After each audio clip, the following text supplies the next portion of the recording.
ભરૂચ જિલ્લા વહીવટીતંત્ર દ્વારા વિશ્વ યોગ દિવસની અનોખી રીતે ઉજવણી કરવામાં આવી હતી, જેમાં કલેક્ટર સહિતના અધિકારીઓએ સફાઈ અભિયાન હાથ ધર્યું હતું.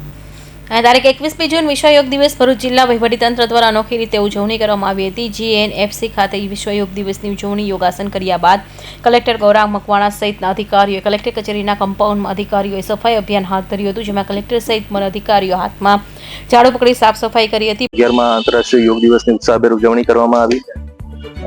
સમગ્ર જિલ્લામાં અલગ અલગ સ્થળોએ ખૂબ મોટા પ્રમાણમાં લોકોએ ભાગીદારી એમાં નોંધાવી અને ખૂબ જ સફળ કાર્યક્રમ રહ્યો. યોગાની સાથે સાથે સ્વચ્છતા પણ એટલી જ જરૂરી છે.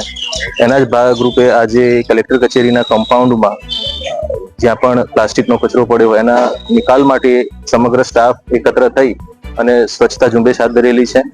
ખાસ કરીને મોટા પ્રમાણમાં અરજદારો આ વિસ્તારમાં ઓફિસમાં આવતા હોય છે અને એના કારણે ક્યાંક ને ક્યાંક વધારે પ્રમાણમાં પ્લાસ્ટિક નો કચરો ભેગો થાય છે.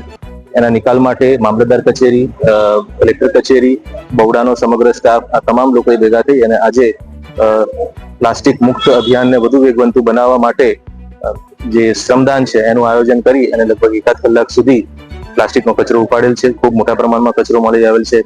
અહીંયા આવતા નાગરિકોને પણ વિનંતી કે જ્યારે આપ આવો ત્યારે કચરો જ્યારે પણ આપની પાસે એવી કોઈ વસ્તુ હોય કે જેમાં વેસ્ટ હોય છે એને ડસ્ટબિનમાં નાખો અને જેમ તેમ ન ફેંકતા પર્યાવરણનું જતન કરીએ અને ભરૂચને ક્લીન અને ગ્રીન બનાવીએ. ભરૂચ જિલ્લા વહીવટીતંત્ર દ્વારા વિશ્વ યોગ દિવસ સફાઈ અભિયાનમાં નાયબ કલેક્ટર NR ધાંધલ, નગર સેવા સદન ચીફ ઓફિસર હરેશ અગ્રવાલ સહિતના અધિકારીઓ તેમજ કર્મચારીઓ જોડાયા હતા. કૌશિક પટેલનો report, Hind TV news, Surat.